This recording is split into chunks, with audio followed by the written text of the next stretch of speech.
Welcome to the Forgotten Narrator. There are places in the Imperium that even Inquisitors fear to speak of, places buried so deep beneath rockcrete, null fields, and time itself that their existence is treated more as a superstition than fact. No official records, no shrine markers, no memory permitted to linger. And yet the stories survive, passed in whispers between navigators, scrawled in blood in the margins of forbidden texts, encoded in the death screams of psychers who dream of vaults that should not exist. These are the Null-Tombs of Banishment, where the Imperium buries what cannot be killed. This is not where monsters are slain. It is where they are entombed, forever watched, never touched, sealed behind walls built of impossible science and spiritual terror. It is where the line between victory and survival is so thin it cracks under the weight of silence. What lies within these places is not just threat, but taboo incarnate, unkillable, unnameable, and forever awake. In the grim calculus of the Imperium, death is not always a solution. For all its towering cathedrals and superlative armies, there are things the Imperium cannot kill, not because it lacks the firepower, but because death would be a kindness. Or worse, because death is simply impossible. Beings that are unanchored from reality, entities that slip between dimensions like wraiths, relics that rewrite the laws of causality, these cannot be slain, only contained. And even that containment is often theoretical, a matter of prayer, machine ritual, and enforced ignorance. It is this brutal logic that births the Null-Tombs of Banishment. Not a triumph, but a necessity. Some creatures encountered by the Ordo Malleus exist simultaneously in multiple timelines. Kill them in one, and they recoil into another. Others, like the so-called Black Phoenix that flared in the void above Obsidian Theta, are immune not only to harm but to observation. Attempts to perceive or describe them result in madness, seizures, or fatal paradox. Some warlocks of the Black Ship speak of emperors who reign in dreams, daemons who learn to anchor their soul echoes in the flesh of planets, Xenos warlords whose DNA adapts to death itself. These are not enemies to be fought. They are aberrations to be sealed. But even more disturbing than the entities that can't be killed are those that must not be. The Imperium, in its darkest hypocrisy, has buried not only monsters but also martyrs, being so powerful, so unpredictable, or so ideologically dangerous that their continued existence, however bound, was preferable to martyrdom. A Primaris Psyker whose blood ignited solar flares. A Sister of Silence who spoke one word and unmade a city. A Necron Cryptek who foresaw the awakening of the Old Ones and begged for a chance to prevent it. To execute such creatures would invite legend. To seal them is to unwrite them. And then there are the demons who grow stronger upon death, who reincarnate more violently the more violently they are dispatched. Entities of Khorne who feast on the glory of their own demise. Slaaneshi wraiths who turn death into operatic transcendence. Kill them, and they return within hours, gilded and more grotesque. The only way to truly neutralize them is to rob them of context, to bury them in absolute nullity, cut off from worship, perception, and conflict. The Null-Tombs exist for this purpose. They are narrative prisons, built to sever not just body from realm, but meaning from myth. Some theories whisper that the tombs serve a cosmic purpose beyond imperial control, that in binding what cannot be destroyed, the Imperium acts as an unwitting participant in the grand equilibrium of the galaxy. Too many deaths of a certain kind, too many destructions of transdimensional beings, and reality itself might fray at the edges. It is not victory that maintains the Emperor's realm. It is balance, bought at the cost of silence. The idea that banishment is not just survival, but a form of metaphysical penance haunts even the most rational inquisitors. This dark pragmatism extends to entire battle doctrines. Some campaigns are launched not to cleanse, but to capture. Chapters of the Adeptus Astartes tasked with retrieval rather than extermination operate with a grim efficiency that chills even hardened veterans.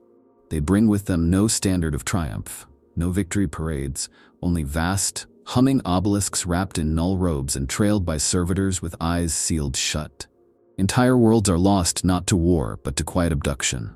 Cities replaced with craters, populations forgotten, histories expunged.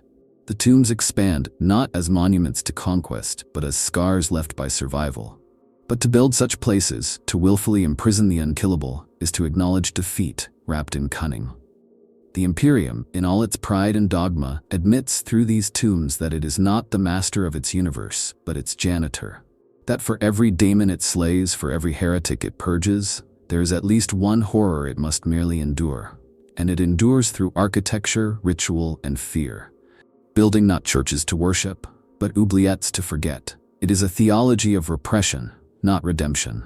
And in this quiet horror, the human element is always the first casualty. There are scribes whose entire lives are spent copying containment litanies they are forbidden to read. There are tech priests who maintain machines whose purpose is obscured by scripture and paradox, who suspect, deep in their cogitators, that they are not safeguarding the Imperium but forestalling something worse.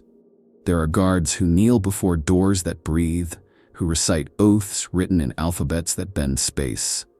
None of them are heroes. All are survivors. Survivors of knowledge they cannot process, and of threats they are never allowed to understand. Thus, the Null-Tombs of Banishment are not just prisons of stone, but monuments to a fundamental truth of the Warhammer galaxy. Some enemies are not meant to be overcome, but endured. And in enduring them, the Imperium reveals both its most monstrous cowardice and its most terrifying wisdom. Among the most dread repositories of the Imperium's darkest truths are the black vaults of the Inquisition. Clandestine archives and containment zones so layered in secrecy that even high-ranking inquisitors are denied access to their full contents.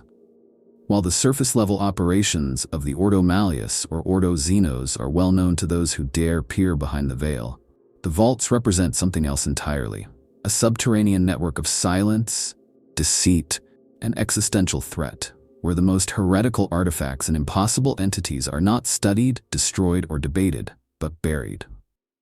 Locked beneath layers of sanctified metal and wards beyond human comprehension, these sites are part of the greater Null-Tombs. But they are more personal, more political. They are where secrets go to suffocate. Each black vault is a paradox, a prison that must be untraceable, yet vigilantly maintained. Some are hidden in the depths of dead moons, others beneath planetary crusts warped by ancient atomic wars.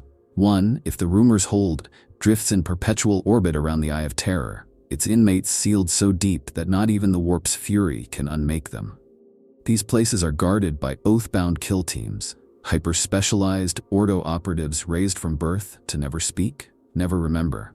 Access codes are imprinted not on data slates, but on genetically encoded song patterns, sung only once before vocal cords are ritually excised.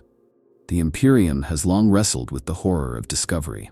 When an Astartes librarian falls into daemonhood during a mission, and his memories are imprinted onto a psychic crystal, does the Inquisition destroy it?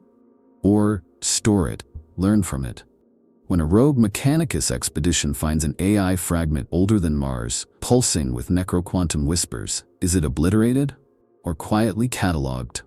The Black Vaults answer this question with ruthless clarity. Nothing is destroyed, nothing is discarded. Everything is contained and forgotten, because the idea of annihilation is too risky. Destruction leaves questions. Only burial silences both the threat and the knowledge of it. Within these vaults lie the tools and trophies of ancient sins. A Tyranid synapse node still active despite its hive fleet's death. A daemon engine whose flesh tech tree continues to grow, silently in darkness. The head of an Eldari god shard, still screaming in dream tones only blanks can hear. There are books bound in the skin of vanished inquisitors. Lenses that invert time. Relics that cannot be seen without altering probability. These are not things to be studied. They are infections of reality, each one capable of seeding rebellion, mutation, or mass madness. Some vaults, it said, were constructed not to imprison the item within, but to contain the thoughts of those who might someday remember them. It is here, in these tombs, that inquisitorial politics take their most dangerous form. Radical inquisitors have been known to seed false legends, to trick Puritans into unsealing vaults for ideological points. Others have constructed entire heretical doctrines based on fragments glimpsed during unauthorized inspections. The vaults are not just repositories of danger, they are crucibles of corruption. Exposure to their contents is a test no mind passes unscathed, and yet inquisitors are drawn to them like moths to a black flame. The temptation is not just power but understanding, and understanding in this galaxy is often indistinguishable from damnation. Guarding these vaults is an endeavor unlike any other. It requires not merely strength, but belief. Belief that silence is righteous, that ignorance is holy. The Adeptus Custodes have been seen near some sites, which implies involvement from the highest echelons of the throne world. There are vaults, some whisper, that even the High Lords cannot access without the Emperor's gene mark. Some require a sacrifice, not metaphorically, but literally, for entry. One tale tells of a vault whose door only opens when the blood of a particular family line is spilled upon its sigils, a line that has been exterminated thrice over by inquisitorial decree to keep the tomb forever closed. Even the Adeptus Mechanicus walks carefully around the vaults. While the tech priests are theoretically entrusted with their maintenance, many vault systems operate on machine languages no longer spoken, powered by forgotten forms of energy. Attempts to interface with these systems have led to horrific malfunctions. One Mago's attempt to decode a power schematic resulted in a warp breach that consumed a city. Now, these systems are tended not through knowledge, but ritual. Oil poured on gears, incense burned at diagnostic consoles, prayers offered to circuit spirits. It is the machine as shrine, malfunction as miracle. The truth is that the Black Vaults are not repositories of failures, but of victories. Victories so catastrophic they cannot be repeated, only entombed. Every relic is a tale of something that worked too well, saw too much, lived too long. And in preserving them, the Inquisition makes a terrifying choice: to curate a museum of reality's worst exceptions, to become not just the defenders of mankind, but its curators of nightmare. And so these vaults remain, shut, sealed, and silent, waiting for a key that must never be forged, guarded by minds that must never question, housing truths that must never be known. The Null-Tombs begin here, not with stone or steel, but with the simple act of refusing to remember. There is an unnatural stillness to the air inside a Null-Tomb. No echo, no breath, no psychic whisper.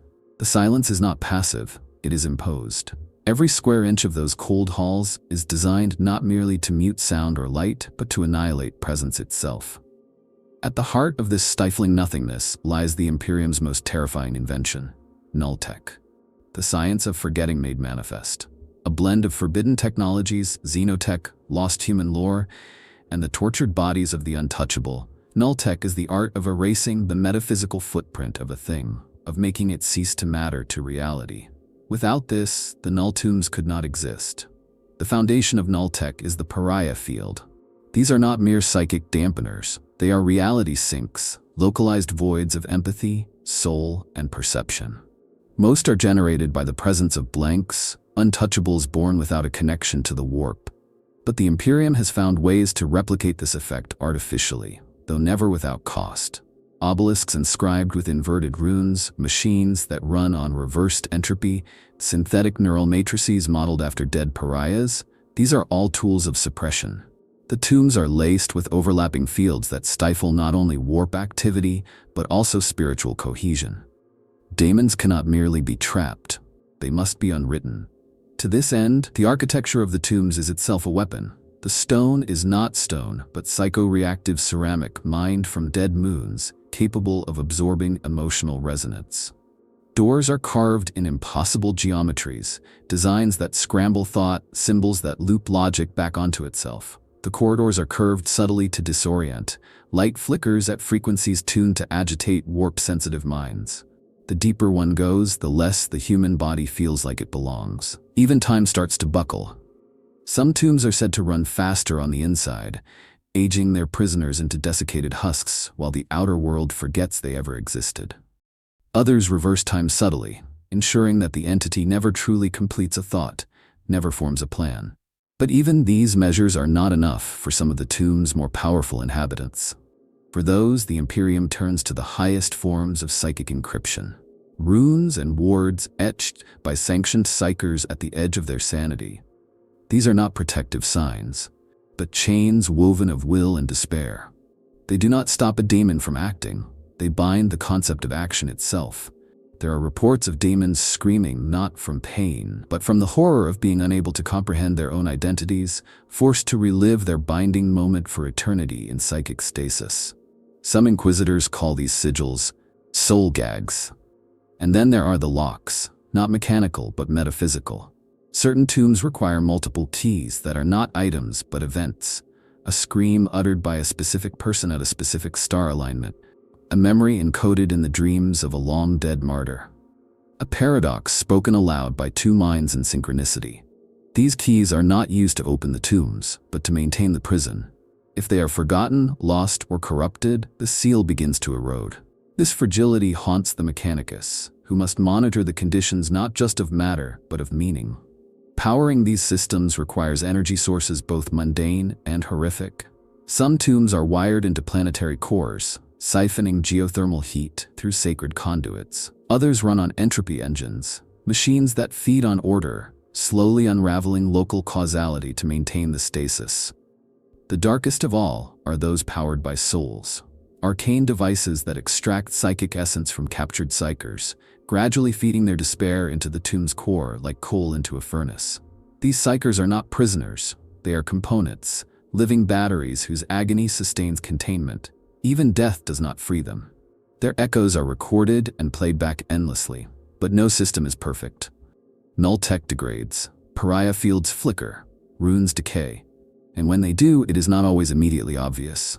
A tomb may appear sealed while its contents have already begun to dream, to whisper, to reach. The Imperium fears breaches not because of sudden violence, but because of invisible contagion. A mind touched by a dreaming prisoner becomes a vector for heresy, mutation, madness.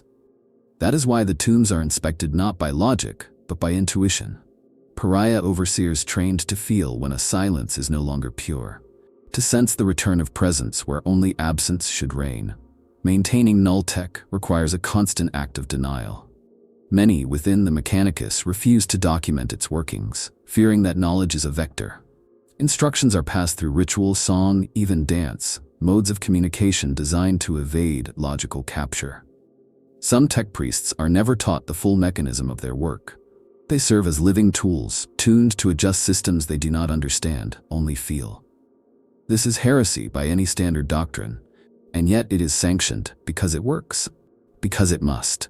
The irony is bitter. For all the Imperium's hatred of science divorced from faith, the Null-Tombs represent its most blasphemous achievement, the ability to rewrite reality through technology.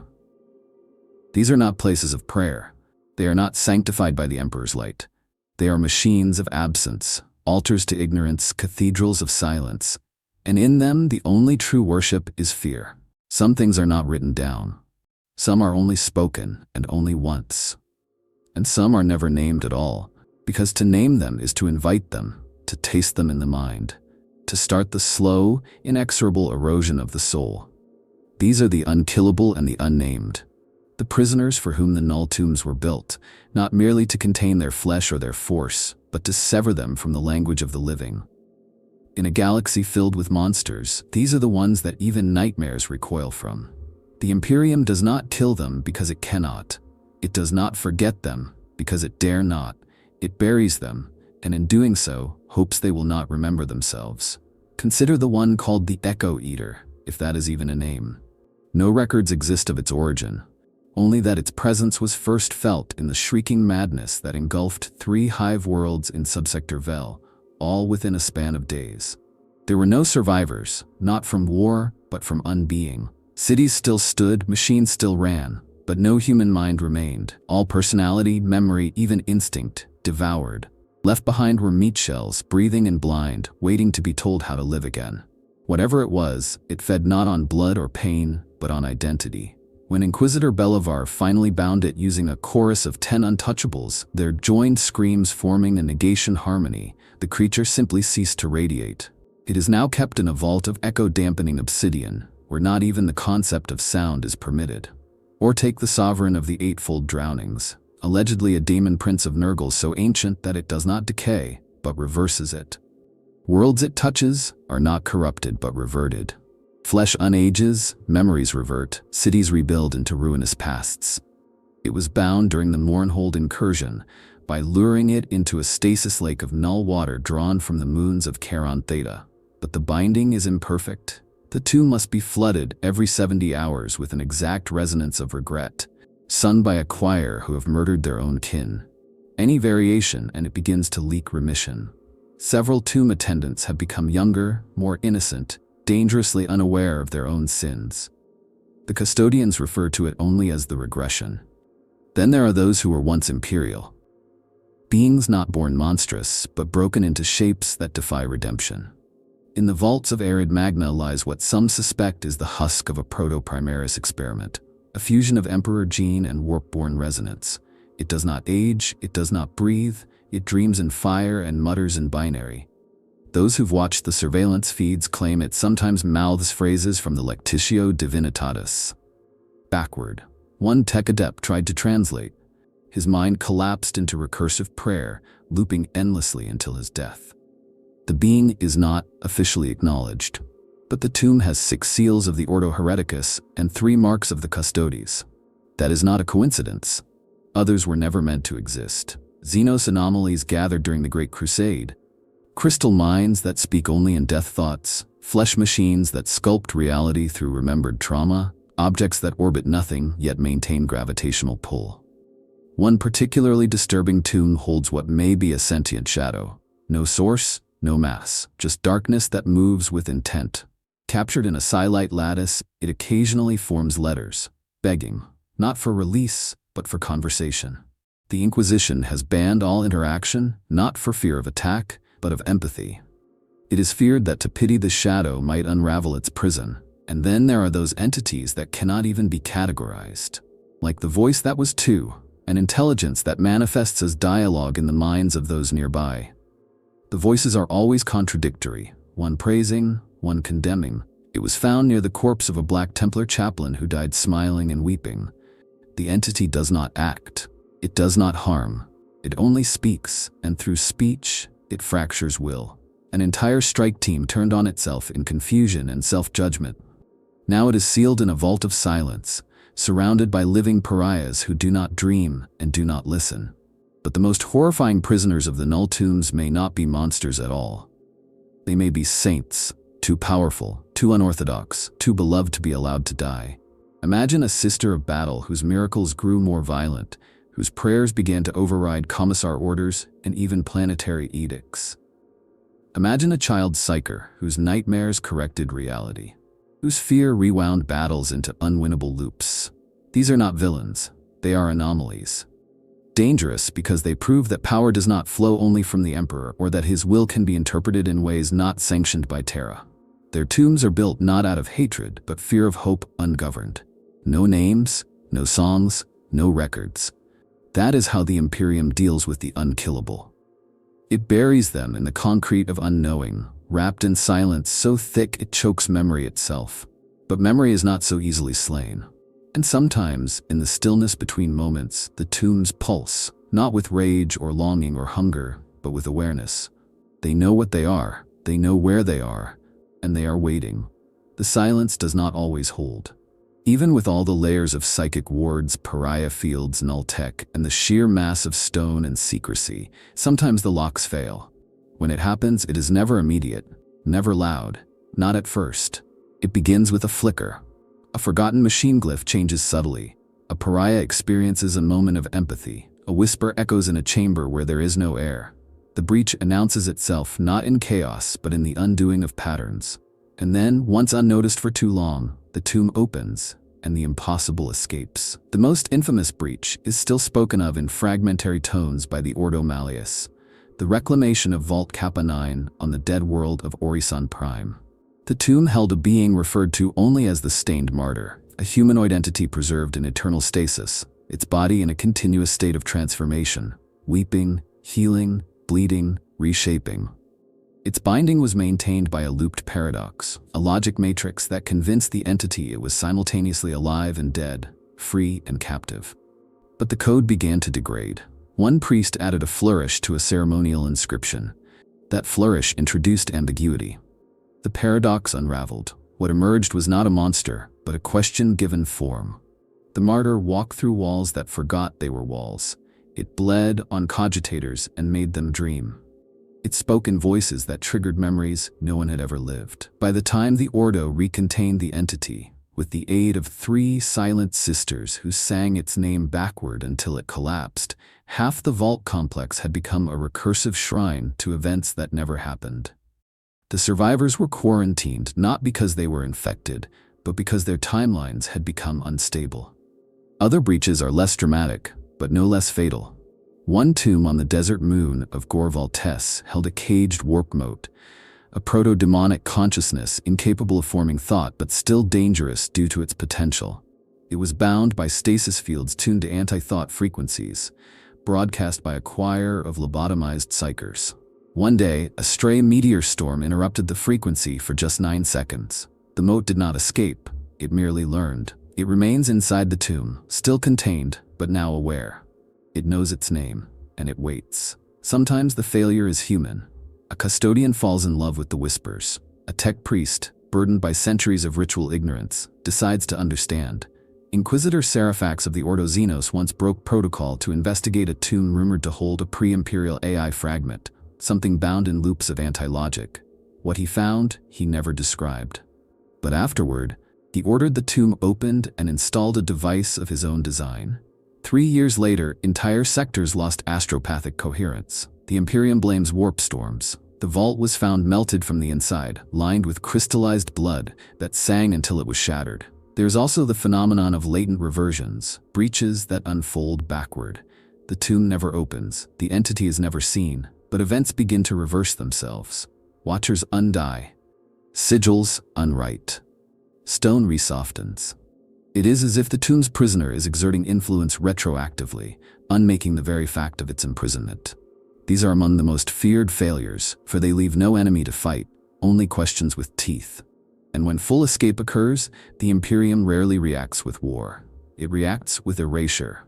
Planetary bombardments, sector-wide quarantines. Sometimes entire star systems are reclassified as myth. The Imperium has protocols. The Red Aegis, the Final Null, the Blessed Forgetting, that are enacted not to kill the escaped entity, but to remove all evidence of its existence. Because some things, once free, cannot be fought, only forgotten faster than they can be remembered. The Tomb of Broken Radiance beneath Solstice Prime once held a being known as Saloth, the First Mother. Whether daemon or Xenos or something stranger, it was capable of inducing spontaneous psychic gestation in nearby life forms. Not birthing creatures, but ideas. Complex, self-aware thoughts that imprinted themselves onto reality. When the tomb's primary generator failed due to age, Saloth awoke. Within hours, the tomb itself became pregnant with ideologies, new religions, new languages. By the time a Deathwatch strike team arrived, half the tomb attendants were speaking in an untranslatable dialect, performing rituals they insisted had always been part of Imperial creed. Saloth was re-imprisoned using reversed pariah hymns, but the language still occasionally appears in the dreams of astropaths. The Imperium does not speak of these breaches publicly. To do so would be to admit the truth, that its greatest threat is not invasion or rebellion, but memory. That its enemies are not only without, but within the folds of its own secrets. Every failure is buried twice, once beneath stone and once beneath lies. Yet the tombs persist. They are rebuilt, resealed, rewritten, watchers are replaced, tech priests are recycled, choirs are taught new silences, because the alternative is to acknowledge that nothing truly holds forever, that stone crumbles, that oaths fade, that even silence can be broken. And when it is, the cost is always paid in souls. The pariah is humanity's coldest mirror, a being not merely unloved but unlovable. Born without a soul, without warp presence, without the spark that binds human minds to the Emperor's light, the pariah is a void made flesh. Most are executed as children, their nature considered too dangerous to allow to live. But a rare few are taken, not saved, not spared, but claimed by those who understand the terrible utility of their emptiness. For the Null-Tombs of Banishment, they are not tools, they are the locks. The Imperium speaks of the pariah effect clinically, a field of nullity that cancels out psychic phenomena, warp energy, and demonic presence. But such words flatten the horror. To stand near a pariah is to feel oneself dissolve. Love becomes a theory, memory unspools, faith feels like a lie muttered in the dark. Astartes report experiencing a cold panic in their liman's ears, like a scream they cannot place. Psychers weep blood. Daemons writhe in disgust. And worse, the pariah does not feel this. They do not know what they take from others. They were born without the capacity for empathy, and in that absence lies their terrifying purity. This purity makes them indispensable to the function of the tombs. Entire containment systems are built around their presence, amplifying their aura, tuning it, shaping it like an instrument to play a song of suppression. Some tombs contain only a single prisoner, but are guarded by pariah triads who rotate proximity to prevent psychological decay in themselves and others. Others, particularly high-level vaults, are constructed around a central pariah, their body fused into the walls, nerves linked to null conductors, brainstems stretched across centuries of stasis to maintain perfect field resonance. These living locks do not age normally. The null field slows metabolic processes, sometimes suspending them entirely. In one tomb, known only as the Crooked Silence, a pariah has been sustaining the seal for over 4,000 years without ever moving, without ever dying. Technically still alive, functionally forgotten. Her name was erased, her lineage terminated. She exists only as a shadow in the machine prayers of the Mechanicus, a necessary negative, an inverted saint. But the cost is not only borne by the pariah. Those who live near them, wardens, tech priests, even visiting inquisitors, begin to degrade. Dreams fade, motivation seeps away, some lose speech, others forget the faces of their loved ones. Entire tomb teams have been replaced not due to death, but due to evanescence, the gradual collapse of will under the pressure of metaphysical absence. It is not murder, it is the erosion of soul by proximity. And yet, the Imperium continues to use them. It builds shrines around them, it chains them in silence, it justifies their suffering as service. Some ecclesiarchy sects whisper that the pariah is the emperor's final test, a being who cannot feel him, yet must still serve. Others believe they are the result of ancient sins, that the pariah gene is the echo of some betrayal the species can no longer remember. The Sisters of Silence, themselves blanks, treat pariahs with both reverence and horror, calling them the Lost Sisters, too far gone even for their own order. The ethics of this sacrifice are never discussed in official doctrine. There is no room for debate in the Mechanicus protocols, no space for sympathy in the inquisitorial writs. But sometimes, deep in the sealed logs of ancient tombs, the truth leaks through. A tech adept writes a prayer to a pariah named Saloon. A custodian leaves a food offering to a pariah who cannot eat. An acolyte carves a crude image of a child, smiling, into the walls of a tomb that contains no light. The pariahs do not speak. Most are incapable of it after long-term exposure to null saturation. Those that can do so rarely and only when compelled. Their words are strange, not cold but misaligned, like they are translating thought through a filter that cannot hold shape. One record describes a pariah who, when asked if she felt pain, said only, "I miss the idea of missing." Another, when thanked for his service, responded, "You thank what does not remember being thanked." And yet, they endure. Because they must. Because there is no alternative. Because some prisoners cannot be held with metal and fire alone. The lock must be an absence, a void against the void. And the pariah, in their bleak sacrifice, becomes that absence incarnate. It is easy to praise heroes who fight, it is harder to understand those who unexist. But without them, the Null-Tombs would fall, the Unkillable would rise, the galaxy would burn in names it has already forgotten. So the pariahs remain, unseen, unthanked, unwept, the price of silence, the shape of survival, the cost of keeping the darkness locked away. The cities do not know what lies beneath them. Pilgrims walk the glittering bridges of Seraphine Magna, praying in thousands to the Emperor, never realizing that far below the marble floors of the Basilica Sublime, something breathes in silence. Families dine in hive spires on Kale Ventra, their children chasing light globes through corridors built atop a vault that hums in a key no one hears. Forge worlds churn in fire and steel, and deep in their planetary veins, Null-Tombs whisper against the pressure of time. The Imperium, in all its towering madness, has built itself atop its own buried fears. Some of the Null-Tombs lie not in exile, not in distant vacuum crypts or dead moons, but directly beneath the beating heart of civilization. This is no accident. It is design. The logic is horrifying yet clear. Containment is more stable when surrounded by distraction. A tomb built on a lifeless rock might be noticed. A facility maintained in isolation can be lost to malfunction, or worse, targeted. But a tomb buried beneath a hive city, beneath layers of faith and noise and human oblivion, is safer. No one thinks to question the tremors, the electrical faults, the dreams that come in tides. They blame the depth, the industry, the city itself. The tomb becomes just another mystery in a place already drenched in them. But that proximity comes with cost. The tombs bleed into the world above. It begins subtly. A slight increase in mutation rates among the lower habs. Children born with inverse heartbeats or the wrong number of eyes. Workers who develop phobias that have no origin. Sometimes the tomb's pressure warps the city's behavior. Shifts in religious emphasis, strange architectural preferences. Entire sectors of Celerium Hive were rebuilt in a spiral pattern over the course of 20 years, with no recorded directive. When a sister hospitaller traced the anomaly, she found that the spiral mirrored the thought signature of the prisoner bound beneath. No one could explain how. In the shrine world of Heskarion, a preacher began speaking in a new dialect during a sermon. The words weren't in High Gothic, nor Low, nor any sanctioned tongue. And yet the entire congregation understood. They wept, raptured. 2 died from cardiac arrest. For weeks after, thousands across the planet began carving the same glyphs into temple floors. The Inquisition arrived and uncovered a subvault beneath the main cathedral, a tomb so ancient even its builders were forgotten.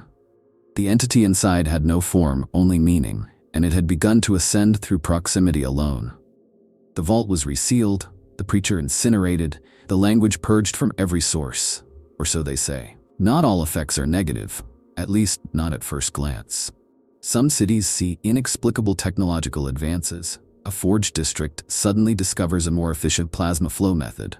A Medicae sector develops a new anesthetic derived from a strain of algae that doesn't exist in planetary records. A navigation dome begins predicting warp storms with unnatural precision. But such gifts come with claws. The plasma method only works when sung to. The anesthetic induces shared dreams. The predictions eventually include dates and names, always accurate, always fatal. There are tombs that feed on civilization, not physically, but symbolically. They require ritual, even if the rituals are unconscious. One vault beneath Celestis Hive emits a low-frequency hum that only affects individuals between the ages of 10 and 14.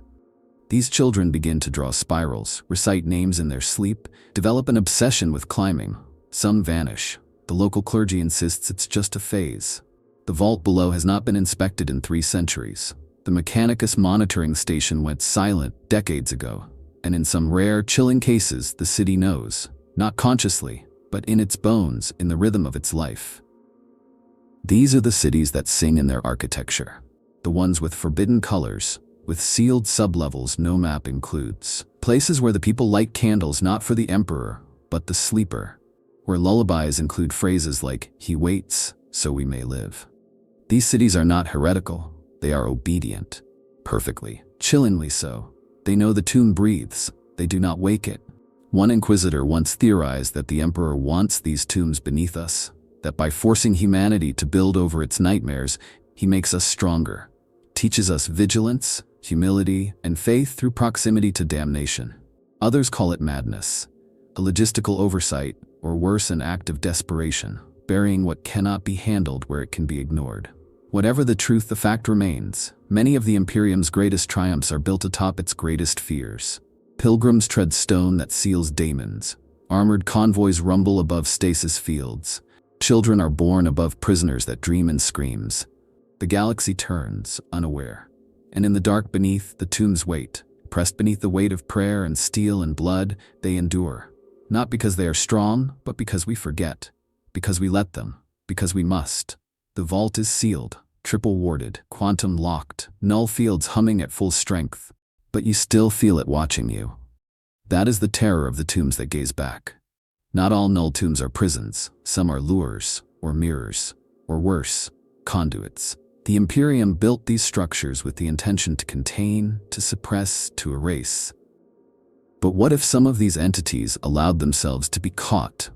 What if the tombs are not walls, but windows? Opened not from the outside in, but the inside out. There are certain sites never officially classified as null tombs where the signs are unmistakable. The architecture is all wrong. Instead of converging inward toward containment, the designs flow outward, like lenses focusing on the world beyond. The psychic residue in these tombs doesn't cling to the walls, it emanates from them, like breath against glass. Observers report a sense of being measured, profiled. One Ordo Malleus acolyte went mad after 6 minutes inside one such vault, insisting that it wore his face in reverse. Perhaps the most unsettling is the tomb beneath Anvar Tankth, known only as the Room of Many Eyes. It contains no known prisoner, no central chamber, just an endless hallway lined with spherical obsidian nodules. Each is perfectly smooth, each reflects the viewer slightly wrong, taller, shorter, with extra limbs, missing features. When the hallway is walked in silence, the traveler always returns to the beginning. But when the traveler speaks, the hallway responds, not in echo, in dialogue. The watchers who man this tomb do so in silence. Communication is nonverbal. Those who have broken that rule have been removed. Their replacements are never told why. In other cases, the tombs house entities that should not be aware, because they are not alive in any traditional sense. Machines sealed behind gravitic fields. Shards of logic warped code. One vault contains only a single cogitator core suspended in stasis, its last recorded action a prayer composed in a dead dialect. The prayer was not addressed to the Emperor, it was addressed to the vault. And the vault responded, in binary, with coordinates to other tombs. This raises a terrible implication that the tombs may be connected, not by logic or even matter, but by shared awareness, like nodes in a network we cannot see. What one vault experiences, another may know. Surveillance logs have shown synchronous tremors in tombs light years apart, identical patterns of dust displacement, identical error codes across incompatible machine spirits. The Mechanicus denies correlation, but several tech priests have vanished after attempting to cross-compare vaults. One left behind a single phrase on a rune slate, they are speaking to each other. Some inquisitors believe this is the next stage of demonic evolution, not to invade, not to possess, but to observe, to become part of the background noise of the Imperium, to infect its foundations not with fire or fear, but with curiosity. Every null tomb is a mystery.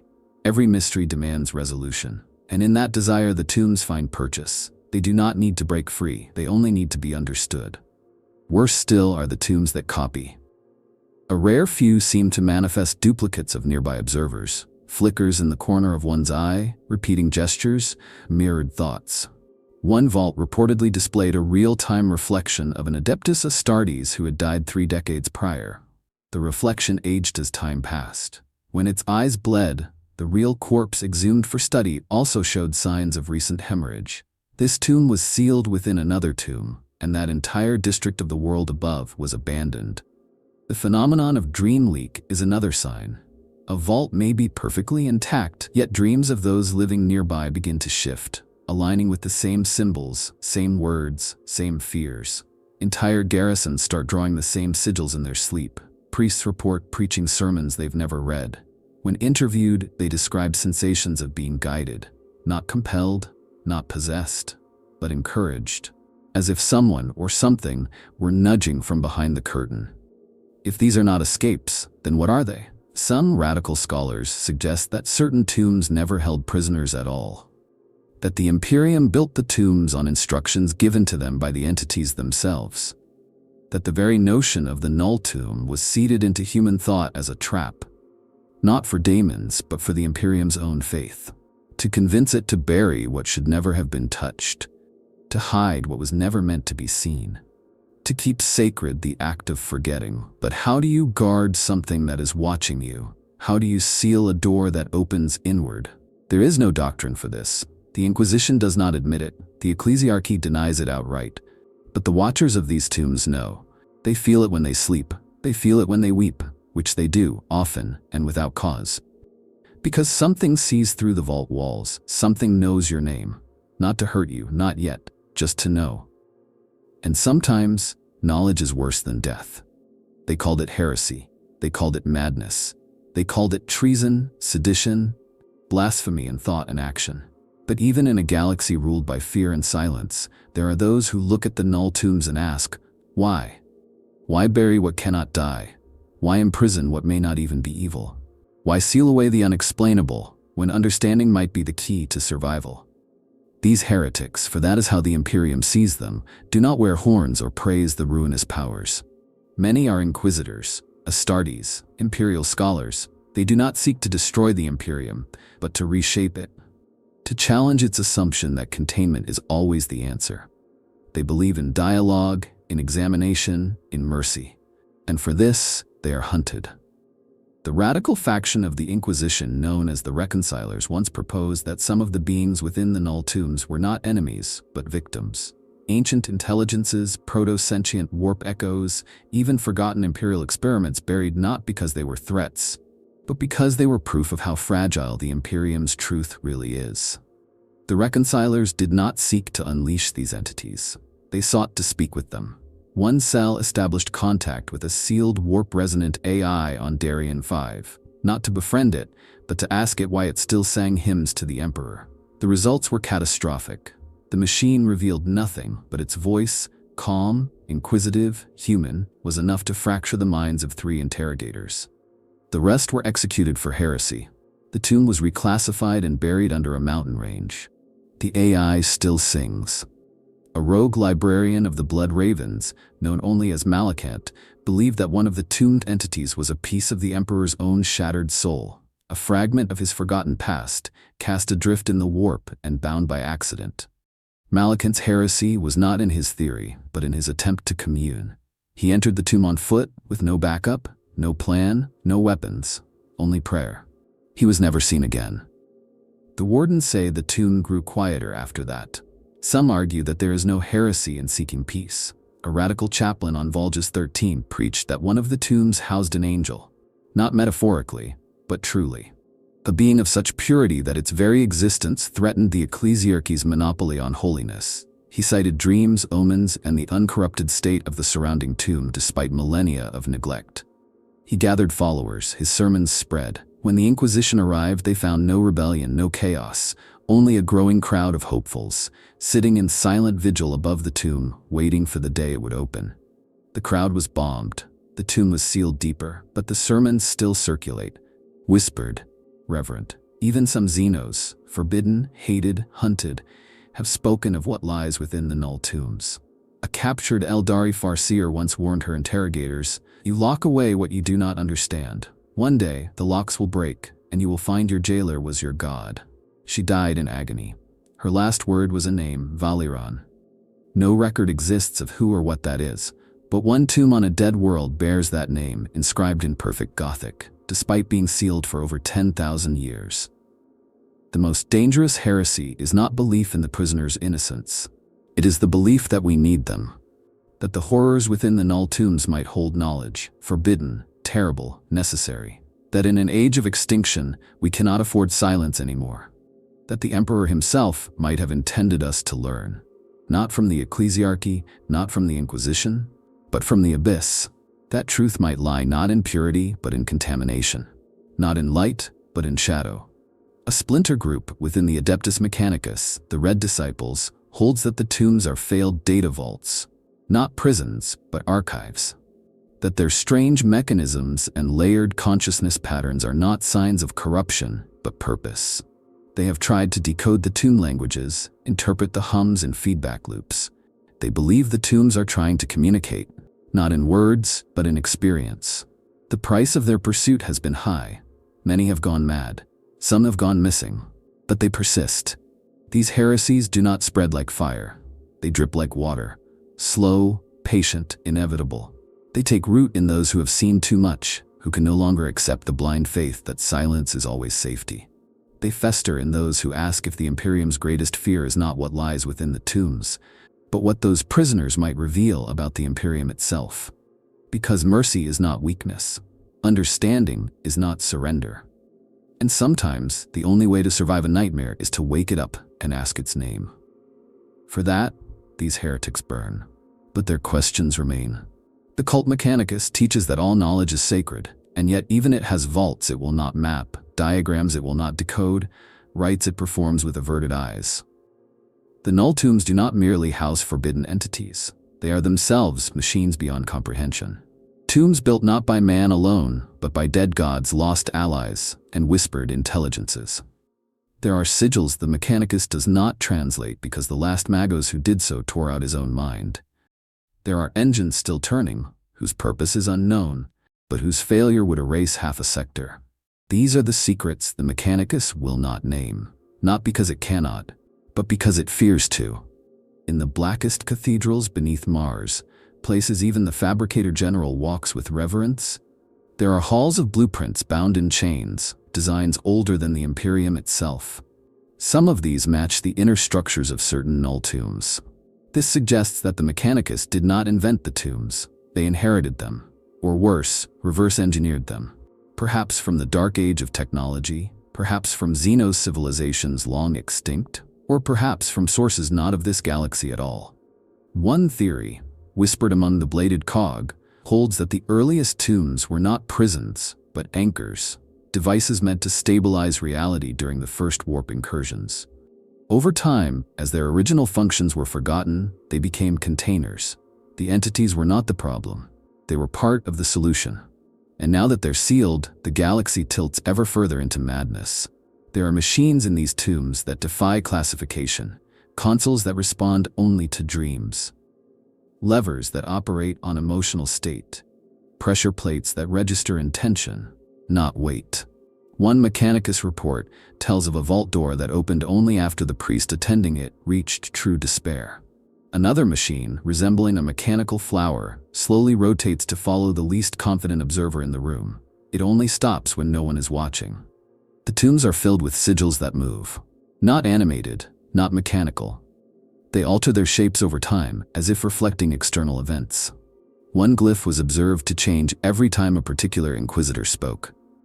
Another appeared to weep oil whenever a specific saint was venerated on Terra. The Mechanicus refuses to analyze these patterns. They claim the data corrupts cogitators, causes recursive loops that crash thought engines. Some priests believe the glyphs are a language, but one designed for machines, not men. There are records, redacted, partial, usually destroyed within cycles, of tombs whose mechanisms speak. Not in words, but in harmonics, vibration, data bleed. These signals do not ask for help, they warn. One tomb broadcasted a sequence for over 4,000 years before being noticed. When decoded it read, "We are the door. Do not undo the frame." The tomb was sealed under an artificial ocean. The Mechanicus deleted the transmission, then erased all memory of the project. But the ocean still glows. And then there's the question of interface. Some machines respond only to humans, others only to blanks, and some require both, a fusion of presence and absence. One infamous tomb required simultaneous activation by a psyker and a pariah. The resulting event was not recorded. Only the aftermath is known. All tech priests present were found smiling, eyes burned out, with heartbeats still functioning for over 8 hours. The pariah disappeared. The psyker was later found in another sector, having aged 40 years and 4 days, babbling about a second sun beneath the tomb. Despite all this, the Mechanicus does not abandon the tombs. It serves them, not just out of duty, but out of awe. These places represent the raw edge of knowledge, where machine meets myth. For some within the cult, maintaining the tombs is a higher calling than serving Mars. They call themselves the Vestigial Choir, engineers who sing to machines no one else acknowledges, whose faith is built not on understanding, but on terror. They do not seek to unlock the tombs, they seek to appease them. Because they know, or suspect, that the tombs are not sealed against what is inside. They are balanced against something larger. Perhaps the vaults maintain a harmony. Perhaps each one is a note in a galactic chord, and if one falls out of tune, the dissonance will echo across time itself. The Mechanicus will never confirm this. But sometimes, a Magos will pause at a tomb's control panel, run a hand over the brass, and whisper, "Not yet." The tombs breathe, and the machines remember. Deep beneath the throne, deeper than any shrine, deeper than the dungeons of the Inquisition, lie vaults that are not on any map, not in any rite, not even whispered of in the most heretical of texts. The Golden Throne sits not only upon the bones of a dying god, it rests upon his secrets. Beneath Terra, where time folds and silence is enforced not by doctrine but by sheer psychic weight, lie the Null-Tombs built by order of the Emperor himself. Not to contain his enemies, but to bury his own sins. These are the tombs no one speaks of. because no one is allowed to know they exist. The black vaults of the Inquisition are hidden. The Null-Tombs of the Greater Imperium are secret. But these are erased, accessed only through pathways that vanish when unobserved, guarded by figures that even the Adeptus Custodes do not acknowledge. Their walls are not sealed with symbols of suppression, but of remorse. These are places where the Imperium does not protect itself from the horrors, but the horrors from the Imperium. One such tomb, if it even exists, is said to house a fragment of the Emperor's own divinity. A splinter of soul cast off during the battle with Horus, severed so violently that it became its own will. Not malevolent, not rebellious, but questioning. It is said to whisper endlessly, not commands but questions. Why did you choose war? Why did you build the galaxy on lies? Why did you abandon your sons? And the answers, if spoken, unmake those who try. The only containment is ignorance. Another vault, beneath the cradle cisterns, may hold the prototype for the first pariah. Not a mutant, but an intentional creation. A being sculpted from Null itself, designed not only to silence the warp, but to replace it. A weapon so effective it frightened even the Emperor. Records show that the initial subject was a child, gender unknown, designation, the Quiet God. There is no trace of what became of the project. But one tomb beneath Terra requires hourly prayers from no fewer than 12 blanks, not to reinforce the lock, but to keep the occupant from weeping. Some say there is a tomb built not of stone, but of time. A chronovault, engineered by lost techno-adepts of the Dark Age, where a single second is stretched into millennia. Inside this vault is a prisoner who never finishes a sentence. A being who, if allowed to speak fully, would cause the entire Imperium to remember something it was made to forget. The tomb's guardians are not human. They are constructs of thought, ideation, shadows, sustained by belief, unkillable as long as someone remembers to disbelieve in them. And perhaps most terrifying of all is the vault said to lie directly beneath the Golden Throne itself. Not metaphorically, literally. A final crypt sealed by the Emperor's own hand before he was interred. Its contents are unknown. Some say it holds the corpse of a second emperor, one who failed. Others say it houses the soul of Horus, not destroyed, but preserved in eternal stasis as a reminder. The most radical believe it contains a weapon, not against the enemies of mankind, but against mankind itself, to be unleashed if the Imperium ever falls beyond redemption. These tombs are not maintained by the Mechanicus, nor by the Inquisition. They are tended by the Silent Order of the Last Light, a group so secretive that even the Sisters of Silence consider them myth. No names, no speech, no records. They do not pray, they do not weep, they listen to the cracks in the stone, to the pulse of the seals, to the breath of the Emperor, rattling down into the deep, binding the locks not with technology or witchcraft, but with sheer will. Why would the Emperor build such places? Perhaps he knew that his own vision would fail, that his Imperium would become not a beacon, but a prison. That the truths of what he did, of what he allowed, of what he was, could not survive daylight. These vaults are not defenses, they are confessions, buried under stone and silence, so that no one would ever know how much was sacrificed. And yet, they endure, still humming, still waiting. The tombs beneath Terra are different because they are not just tools, they are penance. They are where the light of the Imperium goes to die. And in that darkness, the greatest truth of the galaxy lies. The Emperor did not bury the Unkillable because he feared them. He buried them because he loved them. The Imperium is not a realm of light. It is a fortress of locked doors. Every cathedral is a vault. Every dogma is a seal. Every rite, every silence, every bloody-handed victory is another layer of containment around truths too vast, too painful, too alien to be understood. The Null-Tombs of Banishment are the most literal expression of this madness, but they are not the only ones. They are simply where the mask slips, where the Imperium's endless repression becomes physical. Stone over flesh. Silence over memory. Unbeing over truth. The reality is far worse. The entire Imperium is a Null-Tomb. Consider its institutions. The Inquisition does not just destroy heresy. It catalogs it, stores it, classifies it, walls it away. The Ecclesiarchy preaches certainty not to inspire faith, but to prevent questions. The Adeptus Mechanicus maintains systems it does not comprehend, because understanding would breach the lock of ignorance.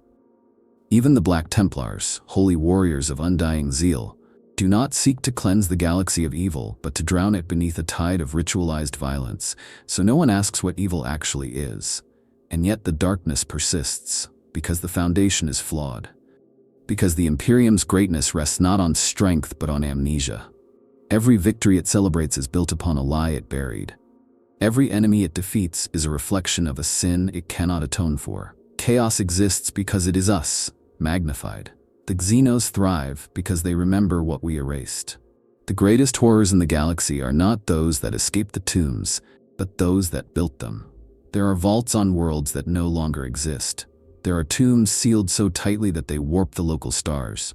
There are entities buried in people, living locks who don't even know they are prisons. And across it all, the Imperium layers more stone, more code, more forgetfulness. The problem is not that the tombs might break. The problem is that they have to. What is kept in silence eventually devours its keeper. The Imperium cannot go on like this forever. It is too heavy, too vast, too afraid, and fear, when institutionalized, becomes the seed of rot. The Null-Tombs do not represent safety. They represent delay. Every sealed door is a countdown. Every forgotten name is a scream deferred. So what happens when they all open? Not from sabotage, not from invasion, but from time, from entropy, from a slow unraveling of belief. One forgotten prayer, one unremembered ritual, one lost pariah. What happens when the locks decay, not from outside assault, but from faith fatigue? The day is coming, perhaps not soon, perhaps not even within the millennium. But one day, the Imperium will no longer believe hard enough to hold the doors shut, and the buried will rise. Some will be daemons, some will be saints. Some will be the Emperor's own regrets, clawing their way into the light. And when that happens, the galaxy will see the truth, that the Imperium is not a shield, but a sarcophagus. A monument to all the things it could not kill. A mausoleum of potential. A kingdom ruled by the ghosts of its own suppression. And maybe, just maybe, that's not the end. Maybe when the tombs open, something better will crawl free. Not peace, not hope, but clarity. A moment of burning understanding in which mankind finally remembers who it was meant to be. Not jailers, not slaves, not mourners, but builders. Until then, the locks hold, the silence reigns, the watchers watch. But if you've made it this far, if you've listened, if you've wondered, you've already heard it. The knocking from the other side. If you've enjoyed exploring the forgotten, the forbidden, and the unkillable, subscribe now to stay with us in the dark places of the Imperium. Because the tombs aren't the only things waiting to be opened, and you won't want to miss what comes next.